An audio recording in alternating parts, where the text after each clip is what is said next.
In today's video, I'm going to teach you how to add markers to CapCut PC. Markers are really useful when you're editing because they let you quickly flag important moments on your timeline. You can use them to mark beat drops in music, places where you want to add text, or sections you plan to trim later. In this tutorial, I'll walk you through exactly how to add markers in the CapCut desktop app step by step. First, make sure you're using the CapCut desktop application on your computer, not the web version in your browser. Open CapCut, then open the project you want to work on. Once your project is loaded, look down at the bottom of the screen for your timeline. This is where all your video, audio, and other clips are arranged. On the timeline, you'll see a vertical line, often called the playhead. This line shows the exact frame or moment in the video that you're currently on.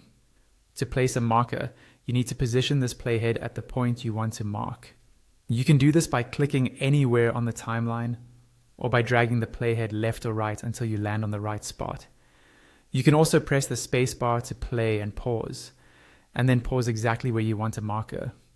Once your playhead is sitting on the frame you want to mark, you have two simple options. The quickest way is to press the M key on your keyboard. As soon as you press M, CapCut will drop a marker right at the playhead position on the timeline.